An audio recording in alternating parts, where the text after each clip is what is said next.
아시다시피 오늘 종합특검이 활동을 마무리 지었습니다. 180일 동안 활동을 했어요. 그러니까 6개월 활동을 한 겁니다. 역대 특검 중에서 가장 활동 기간이 길었다라고 합니다. 특검에 파견되어 있던 수사관들 수, 검사들의 수도 꽤 많았다고 하죠. 하지만 결과를 놓고 봤을 때 그닥 성공적인 수사팀은 아니었다라는 말도 나옵니다. 성과도 있었지만 한계가 너무 뚜렷했다는 거예요. 대표적인 것이 수사력이 부족했다, 이런 얘기들이 나옵니다. 근데 어찌 보면은 그럴 수밖에 없었는지도 모르겠어요. 2차 종합특검은요, 사실 너무 해야 할 일이 많았습니다. 원래 특검이 3개 있었지 않습니까? 내란 특검, 김건희 특검, 최상병 특검. 이 3가지 특검이 미처 해결하지 못한 일을 다 모아서 해결하라고, 수사하라고 만들어 둔 게 2차 종합특검이에요. 그런데 문제는 그 3대 특검 가운데 김건희 특검이 너무 수사를 안 하고 끝났단 말이야. 그 민중기 특검이 파견 검사들한테 질질 끌려다니느라고 제대로 수사를 안 했어요. 그래서 기껏해서 이미 다 드러나 버린 3가지 통일교, 도이치모터스 요런 것만 가지고, 디올백 요런 것만 가지고 기소를 해버려요. 그걸로 끝내. 나머지 13개의 의혹은 고스란히 종합특검으로 넘어옵니다. 내란특검 그리고 에서 넘어온 것도 많죠. 대표적인 것이 검사들에 대한 거래요. 자, 그런 것까지 다 합쳐버리면 2차 종합특검은 해야 할 일이 너무 많았습니다. 다른 특검보다 수사팀 정원이 많았다라고는 하지만, 아니, 할 일이 이렇게 많은데 인력 많으면 뭐해? 게다가 이번 수사팀은 2차 종합특검은 기본적으로 검사들을 수사하는 게 주 목적이었습니다. 내란 사건 같은 경우에 군대는 거의 다 수사를 했잖아요. 수사 안 받은 게 누굽니까? 검사들이었다고. 심우정 같은 애들, 그 내란의 밤 그날 밤에 윤석열한테 협조하지 않았습니까? 그 협조를 했는데 처벌을 안 받았어요. 아니, 기소조차 안 됐단 말이에요. 그러니까 이런 부분들을 다 정리를 하고 넘어가야 되잖아. 응? 그런데 검사를 수사를 할 건데 검사들을 데리고 와서 검사가 검사를 수사하면 이거 말이 안 되잖아. 어느 검사가 심우정을 그 수사를 할 수 있겠어요? 못하는 거예요. 그러니까 애시당초에 검사가 아닌 사람들을 데리고 와서 검사들을 수사하는 이런 겁니다. 이게 쉽지가 않지. 검사들이 일단 수사를 잘하는 사람들이기도 하지만 이 사람들이 작정하고 숨기려고 들면 많은 것들을 숨길 수가 있죠. 원래 수사하던 놈이 수사를 숨기려고 하면, 범죄를 숨기려고 하면 더 잘 숨기잖아. 근데 그런 놈들을 상대로 수사를 해야 되니까 2차 종합특검이 할 일이 너무 많았는데 능력은 좀 부족했고 결과적으로 많이 아쉬운 게 남았습니다. 자, 그런데 2차 종합특검이 남긴 아쉬움 중에서 가장 큰 게 있어요. 이거는 정말 아쉽다. 아니, 2차 종합특검이 하고 싶었고 증거까지 잡았는데도 불구하고 수사를 못하고 이걸 경찰로 사건을 이첩해야 됐습니다. 그게 뭡니까? 바로 대북 송금 사건 수사예요. 대북 송금 사건, 이게 조작이 된 건데, 여러분 아시지 않습니까? 이 대북 송금 사건 원래 본질이 뭡니까? 쌍방울의 주가 조작 사건이었잖아요. 주가 조작을 북한하고 이렇게 짬짬이 해가지고 주가 조작을 했고, 주가 조작에서 얻어들이는 수익을 북한에 나눠준 거잖아. 그러려고 대북 송금한 거잖아요. 그런데 이 김성태가 그게 걸리기 싫으니까 이재명 때문에 대북 송금을 했다는 식으로 덮어 씌우잖아요. 그죠? 자, 한마디로 말해서 이 대북 송금 사건은 조작입니다. 근데 대북 송금 사건 조작, 이거를 누가 했다? 지금까지는 우리가 박상용이 했다, 뭐 한동훈이 했다 이랬는데 알고 봤더니 뭐 김건희가 했다라는 그런 증거가 나왔어요. 그 증거를 누가 찾아냈다? 2차 종합특검이 찾아낸 거예요. 그래서 야, 대대적으로 수사하자라고 했어요. 그랬는데 그 과정에서 법원이 종합특검을 막아섭니다. 야, 그거 김건희 관련된 그거 대북 송금 사건 조작 이거 2차 종합특검 니들의 수사 범위가 아니다. 너는 여기까지 수사 못해 라고 하면서 영장을 막아버려요. 2번이나. 결국 눈물을 머금고 2차 종합특검 다 만들어 놓고 핵심적인 증거가 있음에도 불구하고 김건희를 처벌하지 못하는 겁니다. 오늘 그 얘기가 2차 종합특검이 마무리되는 와중에서 제일 핵심적인 논란거리였습니다. 기자들도 많이 물어봤고요. 2차 종합특검 권창형 특검 역시도 너무나도 아쉬워하면서 얘기를 합니다. 기사를 한번 볼까요? 윤석열 대통령실이 대북 송금 수사에 개입했다라는 단서가 나왔고 그래서 수사를 시작을 했는데 영장이 계속 기각되는 바람에 중단됐다. 연합뉴스에 이렇게 나옵니다.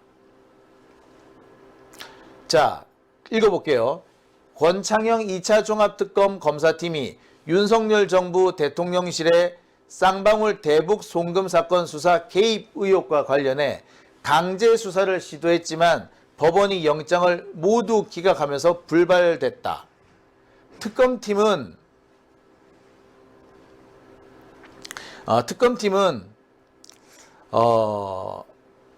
이게 공소기각 가능성이 있다고 보고 공소권 없음 처분을 한 뒤 국가수사본부, 경찰 국가수사본부에 넘겼다. 자, 뭐냐? 특검팀은 수원지검이 보유한 수사기록을 확보하기 위해서 압수수색 영장을 2차례나 청구했지만 법원은 모두 이 사건, 그러니까 대북 송금 사건 수사 개입 의혹, 이것이 종합특검법상 특검 수사 대상에 포함되지 않는다는 취지로 영장을 기각했다는 거예요.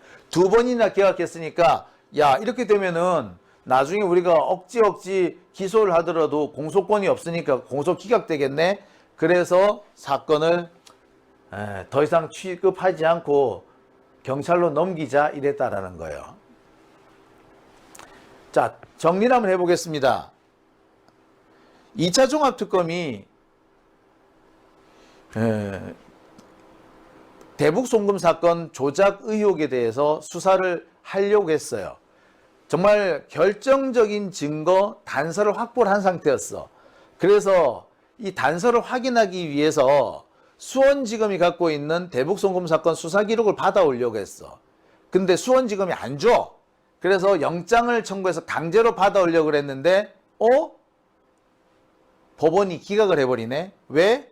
야, 종합특검 니네들은 거기에 수사할 수 있는 권한 없어. 그래서 기각됐다라는 거야. 그래서 어쩔 수 없이 수사를 못했다. 우리 정말 확실한 증거 갖고 있었다. 이 얘기를 이 권창형 특검이 한 겁니다. 결국 법원이 김건희를 살려줬다. 이렇게 볼 수가 있는 거죠. 2차 종합특검은 말 그대로 종합특검입니다. 그 중에서도 김건희가 국정농단을 했다라는 의혹을 밝혀낼 의무가 있어요. 만약에 김건희가 이 권창형 특검이 확인한 것처럼 대북 송금 사건 수사에 관여를 해서 이걸 이렇게 하세요, 저렇게 하세요, 이걸 이렇게 조작하세요, 저렇게 조작하세요 라고 훈수를 뒀다면 그 자체로 국정농단이죠. 그 자체로 정말 용서할 수 없는 게 됩니다. 이렇게 되면은 박상용, 아이씨, 뭐가 지금 멱을 따야지 말 그대로. 응? 박상용이 문제가 아니라 김건희가 그렇게 할 수 있도록 길을 열어준 법무부 장관이 그때 한동훈이었죠. 그 다음에 그 이원석 당시 검찰총장, 심우정 다 줄줄이 감옥을 가야 되는 그런 사안입니다. 그런데 법원이 그 수사를 막았다는 거 아니야. 종합특검법상 김건희의 국정농단에 대해서 인지수사를 할 수 있는데 못하게 막았다라는 거지. 야, 이 판사가 어떤 새끼인데 그렇게 했다는 거죠? 자, 판사 쪽 얘기는 조금 있다 하고요. 계속 좀 볼게요. 자, 이 기사를 보겠습니다. 당시 이 개입 의혹은 직접적인 수사 대상은 아니었지만 자체적으로 인지해서 수사에 착수했다 이거야. 당시 이 권영빈 특검보는 초대형 국정농단 의심 사건으로 규정하면서 대대적인 수사를 하려고 했는데 결국 이것이 특검의 수사 대상이 아니다라고 하는 바람에 수사를 접었다 이 얘기입니다. 정리를 해볼게요.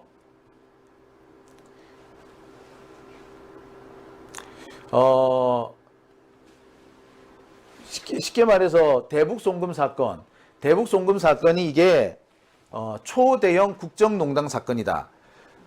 대북 송금 사건에 윤석열이가 개입을 해서 수사를 이렇게 하래 저렇게 하래 지시를 했다면 이거 국정농단 사건까지는 안 돼요.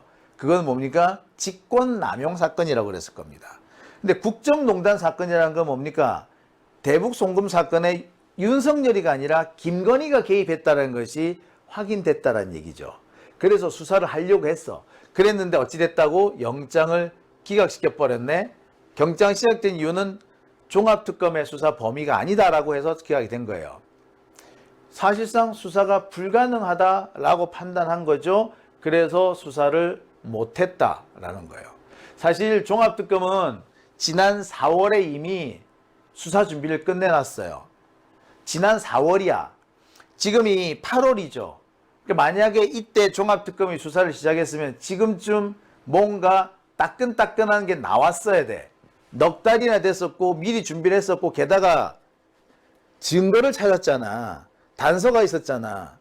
그래서 수사가 아마 일사천리로 진행이 됐을 겁니다. 그리고 만약에 이게 제대로 됐다면 이화영 부지사 재판이 어떻게 달라졌을지 모르겠습니다. 아무튼 당시 기사를 볼게요.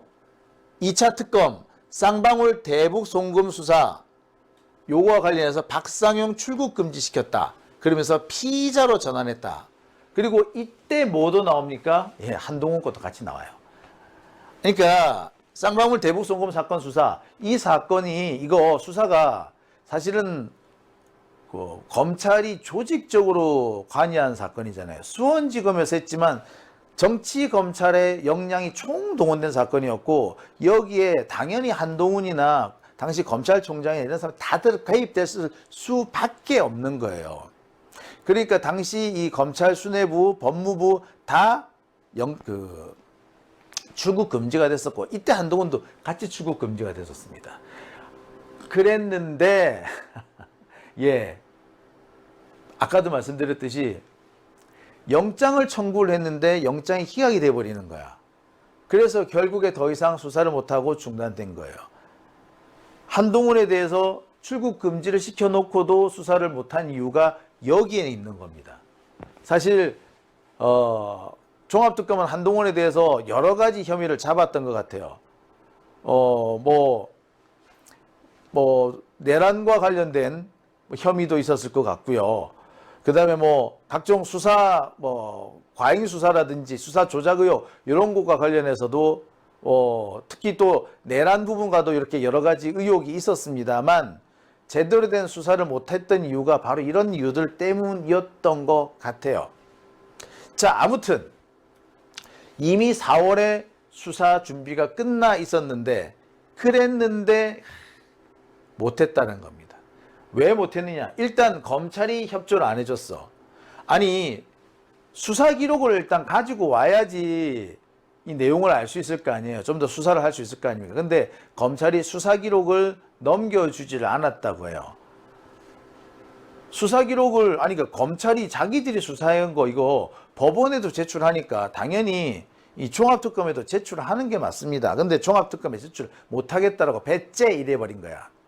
그러니까 어떻게 됐다? 그래 그럼 법원에 가야지 라고 했는데 법원에서 안 내준 거죠. 자, 여기서는 짚고 넘어갈 게 있어요. 검사가 수사 기록을 제출 안 했다. 대북 송금 사건에 대한 수사 기록을 안 넘겨줬다는 거 아니야. 왜 안 넘겨주죠? 이 부분은 정성호 장관이 책임을 져야 되는 부분입니다. 정성호 장관이 넘겨주라고 지시를 했거나 넘기라고 명령을 했으면 이거 넘어갔을 거예요. 근데 안 했다는 얘기 아니야. 수수방관했거나 그냥 명령하는 척, 지시하는 척하고 검사들이 따르지 않았는데 뭐 딱히 제재 조치도 안 했다는 거 아닙니까? 정성호 장관은 보세요. 정말 나쁜 사람인 거예요. 대북 송금 사건이 다른 사람도 아니고 김건희에 의해서 조작된 사건이라는 게 이게 단서가 나오지 않습니까? 이거 너무 흉측한 사건 아니에요? 그것 때문에 이화영 부지사가 지금도 감옥에서 고통을 겪고 있어요. 에? 지금도. 근데 이화영이 정성호 장관의 절친이란 말이야. 그 절친을 억울하면서 구해줄 수 있는 결정적인 문서를 지가 갖고 있으면서 이거를 특검이 특검이 수사를 안 하겠다가 아니고 우리도 수사를 하겠다. 정말 중요한 단서가 나왔다라고 하는데 그걸 안 넘겨준 거 아니야. 야, 정말 저 정성호 장관한테 정말 가서 묻고 싶어요. 뭔 생각인지 모르겠어요, 이 양반. 자, 정성호 장관 얘기 여기까지 하고요. 자, 근데 여기서 짚고 넘어갈 게 또 하나 있습니다. 이 기사를 보든지 이 앞에 기사를 보면은 검찰이 비협조했다고 나오죠. 수사 기록을 안 줬다고. 쌍방울 대북 송금 사건에 대한 수사 기록을 안 줬다고. 그래서 2차 종합특검이 수사를 시작하지도 못하고 막 결국 끝났다. 이렇게 얘기했죠. 안 줬대, 수사 기록을. 자, 그런데 보세요. 제가 이 취재를 하고 있다가 이 방송 준비를 하다가 갑자기 발견한 게 하나 있습니다. 여러분, 이 기사 기억하십니까? 이 기사는요, 올해 5월에 나온 기사입니다. MBC 기사입니다. 이화영 측 검찰이 수사 자료를 제출하지 않는 바람에 그래서 우리가 재판에서 졌다라고 얘기를 합니다. 자, 이화영 부지사가 연어 술파티 사건으로 지난 6월 달에 재판을 받죠. 거기서 정말 아깝게 집니다. 1심에서. 근데 그 당시에 정말 여러 가지 문제가 나왔던 것이 연어 술파티 사건이라든지 또는 대북 송금 사건에 대해서 검찰이 가지고 있는 진상조사 기록을 안 보냈어. 법원에 안 보냈어. 사건 기록을 법원에 안 보낸 거야. 그게 법원에 갔었으면 판결이 다르게 나올 수밖에 없었어요. 당시 법무부하고요, 뭐 여기저기에서 관련된 기록들을 가지고, 야, 이거 조작이 확실하다. 그 조작하는 과정에서 연합술파티 있었다라는 자료들이 있어요. 그 자료, 특히 고검, 서울 고검에서 자료 갖고 있는데 이 고검 자료를 이화영한테 안 보내준 거야. 그것만 있었어도 이화영 재판에서 그렇게 억울하게 당하지 않았을 겁니다. 배심원 3대 4였잖아. 3명이 무죄, 4명이 유죄. 근데 이 자료가 왔으니까 1명이 바뀔 수 있었잖아요. 그죠? 상황이 많이 바뀌었을 겁니다. 그랬는데 봐요. 자, 여기서 잠깐만. 검찰이 수사 자료 안 보냈다고? 법원에 안 보냈다고 하지? 오, 특검에도 안 보냈다더니 법원에도 안 보냈네? 자, 그런데 보세요. 여기 기사를 한번 볼게요. 자, 여기 뭐라고 나오느냐면 대검은 설명 자료를 통해서 자료를 수사 자료를 제출하지 않았다라는 이화영 측의 주장은 사실과 다르다. 왜?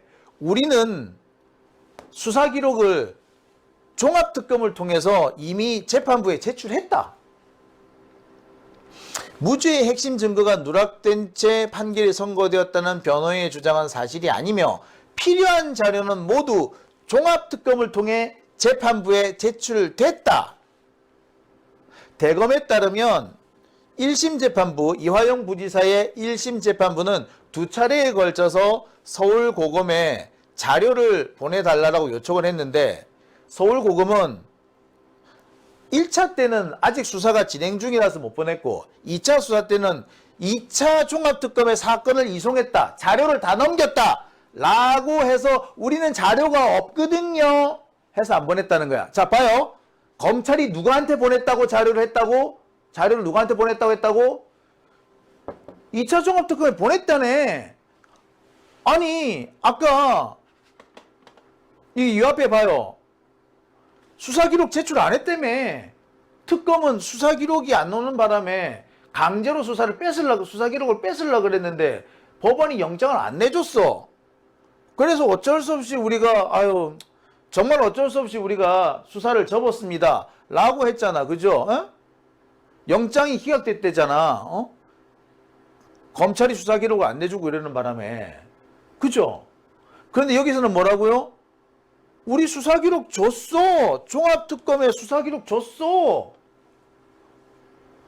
그래서 우리가 안 갖고 있었어. 그러니까 우리가 법원에 못 줬지. 뭔데 이거 이 새끼들. 종합특검은 받은 적 없다 그러고 얘네들은 줬다 그러고 뭔데 이거. 예, 검사 새끼들이 또 거짓말한 겁니다. 종합특검은 검찰이 이 수사기록을 안 주는 바람에 우리가 영장까지 청구했다. 근데 영장이 기각되는 바람에 어쩔 수 없이 우리도 수사를 접었다 라고 했는데 얘들은 뭐? 종합특검에 자료를 줬대. 이 새끼들이 이거 장난이 좀 심한 거 아니에요 이거? 그죠? 예, 여기서 검찰의 거짓말이 또 드러난 겁니다. 그러니까 검사들이 종합특검에는 일부러 안 준 거고 법원에는 종합특검 핑계를 주고 종합특검 핑계를 들어서 법원에 안 주고 종합특검한테는 뭐 이런저런 핑계를 또 댔겠죠. 그래서 또 안 주고 그랬던 거예요. 지금 자료는 고스란히 누가 갖고 있다? 고스란히 지금 검사들이 갖고 있는 거예요. 지들이 갖고 있으면서 일부러 안 준 겁니다. 종합특검은 종합특검대로, 법원은 법원대로. 이거 정성호 장관 책임져야 되지 않나요? 왜 수사기록을 안 넘겨가지고 이런 문제를 만듭니까? 더군다나 법원에는 수사기록을 넘겨야 되잖아. 근데 왜 거짓말까지 해가지고 수사기록을 안 넘겼어요? 정성호 장관 이거 책임져야 됩니다. 뭐야 이거? 어? 도대체 일을 뭐 어떻게 한 거야? 정성호 장관 너 말이야. 뭐 법률가로서 뭐 사법 체계가 어떻게 될지 걱정스럽다. 그딴 소리 나불대지 말고 일을 좀 똑바로 하라고. 네 밑에 있는 부하들이 이렇게 거짓말을 해서 온 국민을 속였고 사법부를 속였고 그 덕분에 네 친구 이화영이가 감옥에서 지금 고통을 받고 있다고. 아유 진짜 무능하기 짝이 없어요. 무능하기 짝이 없어요. 아 정말 진짜 아우 정말. 자 다시 한번 말씀드립니다. 이거 검사가 거짓말한 겁니다. 검사의 거짓말에 모두가 속은 거죠. 이런 자 다시 아까 얘기로 다시 돌아가서 자 4월 중순에 수사 준비가 끝났는데 검찰이 비협조를 하는 바람에 수사 기록을 못 받았다. 그래서 영장을 청구를 했는데 영장도 기각됐고 법원이 영장을 안 내주는 바람에 결국에 우리도 어쩔 수 없이 수사를 포기하고 말았다 라는 것이 지금 종합특검의 얘기입니다. 이것만 아니었으면 어찌됐다? 김건희는 국정농단으로 지금 감옥에 이번에 추가 기소가 됐겠네요. 자 그럼 여기서 한 가지 짚고 넘어갈 게 있어. 도대체 어떤 판사야? 그지? 2차례나 기각됐으면 제가 볼 때 판사 2명이야. 부동식 판사와 이종록 판사입니다. 서울중앙지법에는 영장전담 판사가 4명이 있거든요. 근데 2차례 기각했으면 누구지? 몰라의 정상이잖아요. 4명 중에 2명이니까 몰라의 정상이잖아요. 근데 이거는 좀 다릅니다. 왜? 내란이라든지 특검과 관련된 영장은 부동식 판사와 이종록 판사 이 두 사람만 담당을 합니다. 두 차례나 기각했기 때문에 각각 한 사람이 한 번씩 다 했던 걸로 보여요. 보통 같은 영장을 한 번 기각하잖아. 그러면 그 판사한테 영장을 안 보내고 다른 판사한테 영장을 보냅니다. 그래야지 같은 사건을 가지고 두 번씩 이렇게 같은 사람이 두 번 하면 안 되잖아. 다른 시각으로 해서 봐야 되니까. 그러니까 각각 다른 두 판사한테 재판 기록을 보냈고 두 번 신청을 했는데 두 번 다 안 되니까 그래서 포기한 거다 보시면 돼요. 즉 부동식 판사와 이종록 판사 두 사람한테 다 보냈는데 둘 다 한테 까였다는 얘기야. 부동식 이종록 요렇게 생겼습니다. 요렇게 생겼습니다. 여러분 이 얼굴을 기억해 주십시오. 우리가 친일파의 얼굴을 기록하고 기억해야지 다시는 그런 사람이 안 나오는 것처럼 우리가 이런 판사들 얼굴은 반드시 기억을 해야 됩니다. 이종록, 부동식. 내 근데 이 사람들 경력을 보니까 왜 그랬는지 알겠더라. 이종록 판사는 76년생이에요. 경기도 안양입니다. 고려대 법대를 졸업했고 사법연수원 32기입니다. 이 사람은 법조 인력 초반에는 좀 전국을 좀 돌아다니는 그런 분위기였어요. 근데 2022년에 대법원 재판연구관으로 들어오면서 세기를 밟습니다. 그러면서 2024년에 그 유명한 수원 브라더스가 되죠. 그러더니 2026년에 중앙지법 영장 전담으로 오게 됩니다. 이 경력만 봐도 약간 좀 찜찜하죠. 자, 그런데 전 방첩사령관, 이 전 방첩사령관이 최수근 상병 사건에서 소위 말하는 윤석열의 진노, 요거를 숨기고 은폐하는데 적극적인 역할을 합니다. 그것이 드러났는데 영장을 기각해버리죠. 또 있습니다. 해경청장, 내란을 수사하는 과정에서 해경이 이 내란에 가담했다라는 의혹이 제기가 됐죠.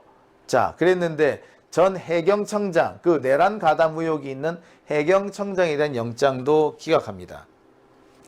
그리고 무엇보다 이시원 검사, 이 이시원 검사가 김건희하고 아주 막역한 관계 아닙니까? 김건희의 절친, 이 이시원 검사 부인이 김건희 절친인가 뭐 그렇잖아요. 예, 이시원 검사와 관련된 영장도 같이 기각합니다. 이시원 검사 이 사람은 뭐 여러 가지로 걸려 있어요. 윤석열 내란 혐의에도 걸려 있고요. 김건희의 여러 국정농단 의혹에도 걸려 있습니다. 그리고 최수근 상병 의혹에도 걸려 있어요. 근데 다 기각됐어. 쭈루룩. 뿐만 아니라 내란 주요 임무 종사 혐의를 받고 있는 강호필 지작사령관에 대한 영장도 기각합니다. 그래. 그럴 만한 놈이었다. 그죠?